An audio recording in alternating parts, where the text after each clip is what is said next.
शुद्धतेची खात्री आणि परंपरेचा विश्वास घेऊन आले आहेत कैलास आडगावकर ज्वेलर्स. कैलास आडगावकर ज्वेलर्स, जिथे सौंदर्याला मिळतो विश्वास.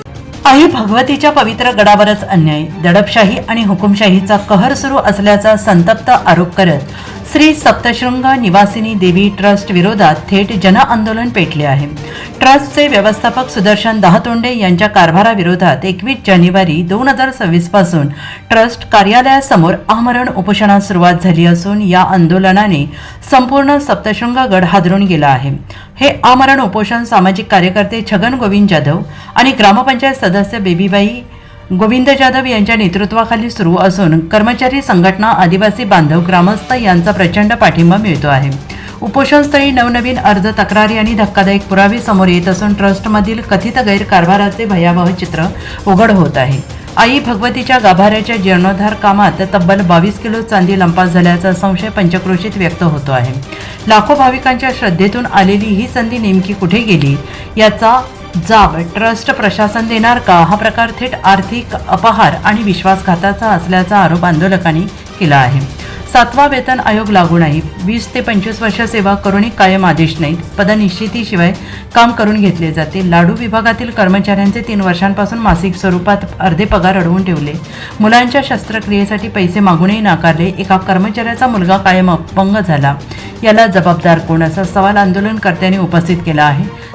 माझं म्हणणं असं आहे, जो आया बहिणींच्या आई भगवती आहे, जी स्त्री आहे स्वतः, आणि तिच्या दारात ह्या रणरागिणींना हे दिवस बघायला मिळतात, फार दुर्दैवी बाब आहे.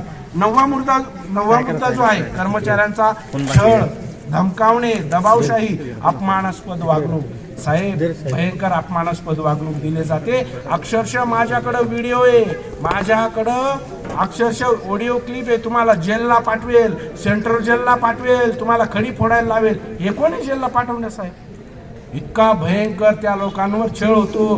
त्यांना लेखी हितपुरस्कार लिहून घेतली जाते, त्यांना नको ते बोललं जातं. इतकं काय, तुम्हाला भेजा नाही, तुमचं शिक्षण नाही. तुमचं शिक्षण राहिलं असतं तर हे हा प्रकार झाला नसता. तुम्हाला आदिवासींना मुळीच डोकं नाही. उगाच तुम्ही कसे कामं इथं करतात मला तेच कळत नाही. तुमची आता एकेकांची हकालपट्टी करतो, एकेकांचे मी फायली तयार करतो. साहेब, मनमानी पद्धतीने यांनी फायली लिहून घेतलेल्या आहेत. दुसरी गोष्ट अशी, याच मुद्द्याला अनुसरून आई भगवतीच्या गाभारीमध्ये कर्मचाऱ्यांना प्रसाद खाणं गुन्हा आहे साहेब. प्रसाद, एक व्यक्ती प्रसाद खात होती साहेब. त्या महिलेला साहेब, तिला काहीतरी मेडिकल प्रॉब्लेम होता, कर्मचारी होती, तिने प्रसाद म्हणून एक सफरचंद खाल्लं साहेब. त्या व्यक्तीला न सांगता 8 दिवसाचा ब्रेक दिला. हो, 8 दिवसाचा ब्रेक दिला. कुठे गेली तुमची हुकुमशाही? कोणाच्या तोंडामध्ये काय अंमली पदार्थ किंवा काय असेल किंवा सुपारीवर काही सापडलं तर मनमानी पद्धतीने तुम्ही 8-10 दिवस ब्रेक देतात. ठीक आहे ना, अंमली पदार्थ सापडला 100% तुमची बात सत्य आहे, पण त्याला तुम्ही नाही का कायदेशीर बाब घ्या, विचारा, जरा हे करा. तुम्ही डायरेक्ट मनमानी पद्धतीने ब्रेक. अहो, हुकुमशाही कुठे गेली? तुमची हुकुमशाही गगनाला भिडली. आता ही हुकुमशाही सहन केली जाणार नाही. नंतर 10 नंबरचा मुद्दा आहे साहेब, मयत कर्मचाऱ्याचं माझ्याकडे डेथ सर्टिफिकेट आहे. लक्षात घ्या सगळ्यांनी, मयत कर्मचाऱ्याचं माझ्याकडे डेथ सर्टिफिकेट आहे. सर्टिफिकेटवर माझी सही आहे, त्याच्या पंचनाम्यावर TMच्या माझी सही आहे, आणि जाता जाता त्याने सुसाईड नोट लिहिली. हा शब्द सगळ्यांनी लक्षात घ्या. सुसाईड नोट लिहिली. त्या सुसाईड नोट मध्ये स्पष्ट लिहिलेलं आहे, त्या स्पष्ट लिहिलेलं आहे, जर माझ्या जीवितास काय झालं तर सुदर्शन दहातोंडे व्यवस्थापक जबाबदार राहतील. ठीक आहे, त्यांच्या घरचे बिचारे अशिक्षित आहेत, त्यांना काहीतरी खोटं नाटं आमिष देऊन तो प्रकार लोटला गेला. परंतु माझ्याकडं तेव्हाच त्याच कर्मचाऱ्यांनी फोटो पाठवून ठेवलेला आहे. त्या कर्मचाऱ्याचा मी अत्यंत जवळचा होतो. PM रिपोर्टवर माझी सही आहे. कुठे? पोलिसांच्या पंचनाम्यावर माझी सही आहे. त्या कर्मचाऱ्याचा मी इतका जवळचा होतो. एवढा त्याच्याकडे मयत लेटर असून, मयत लेटर, सुसाईड नोट आहे साहेब. ही सुसाईड नोट तुम्ही एवढा दाबण्याचा प्रकार केला.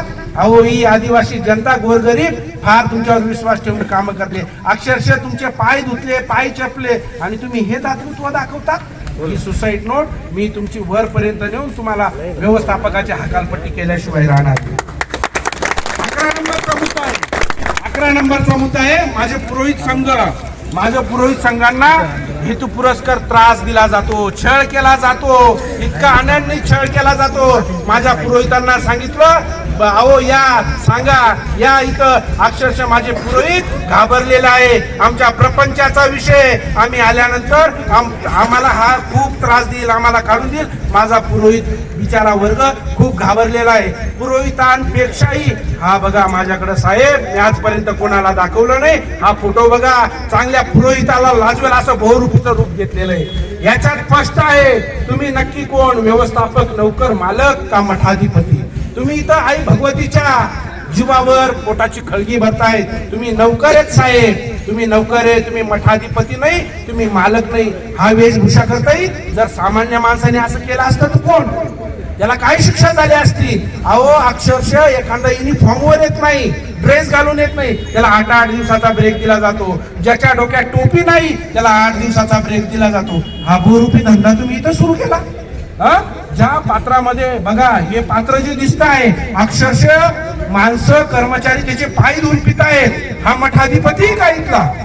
माझा संतप्तजन्य सवाल आहे, हा मठाधिपती इथला? हा बहुरूपी धंदा इथं कधीपासून सुरू केला? आई भगवतीच्या अनेक भाविक भक्त डोनर तुटलेले साहेब या तुमच्या वर्तनापायी. तासन तास तुमची वेटिंग करावी लागते तरी तुम्ही भेटत नाही. तुम्ही मोठ्या मोठ्या राजकारण्यांना भेटता, तुम्ही सर्वसामान्याला भेटत नाही. ह्या बहुरूपी रूप तुमचं इतकं डेंजर आहे की चांगल्या पुरोहिताला लाजवेल. अहो आमचा पुरोहित वर्ग कधीच मी असा बघितला नाही. माझा जन्म इथं झाला गडावर. तुम्ही हा बहुरूपी, इतका बहुरूपी प्रकार, हे कदापि तुमचं सहन केलं जाणार नाही. आणि आमचा पुरोहित वर्गाचा तुम्हाला छळ थांबवावा लागेल, त्याशिवाय आम्ही तुम्हाला सोडणार नाही. तणाव, दबाव आणि छळामुळे 9 आदिवासी कर्मचाऱ्यांचा मृत्यू झाल्याचा गंभीर आरोप करण्यात आला आहे. एका कर्मचाऱ्याने मृत्यूपूर्वी लिहिलेल्या सुसाईड नोटमध्ये माझ्या मृत्यूस सुदर्शन दहातोंडे जबाबदार असा स्पष्ट उल्लेख असल्याचा दावा आंदोलनकर्त्यांनी केला आहे. मात्र हे प्रकरणही दाबले गेल्याचा आरोप आहे. मी मेलो तरी चालेल, पण आई भगवतीच्या गडावरचा अन्याय उघडकीस आणल्याशिवाय थांबणार नाही, असा ठाम निर्धार उपोषणकर्ते, सामाजिक कार्यकर्ते छगन गोविंद जाधव आणि ग्रामपंचायत सदस्य बेबीबाई गोविंद जाधव यांनी व्यक्त केलं आहे. ही केवळ तक्रार नसून देवस्थानातील कथित हुकुमशाही विरोधात उसळलेला जनस्फोट असल्याची चर्चा आता संपूर्ण नाशिक जिल्ह्यात जोर धरू लागली आहे. NCN न्यूजसाठी रघुवीर जोशी, श्री सप्तशृंगी गड.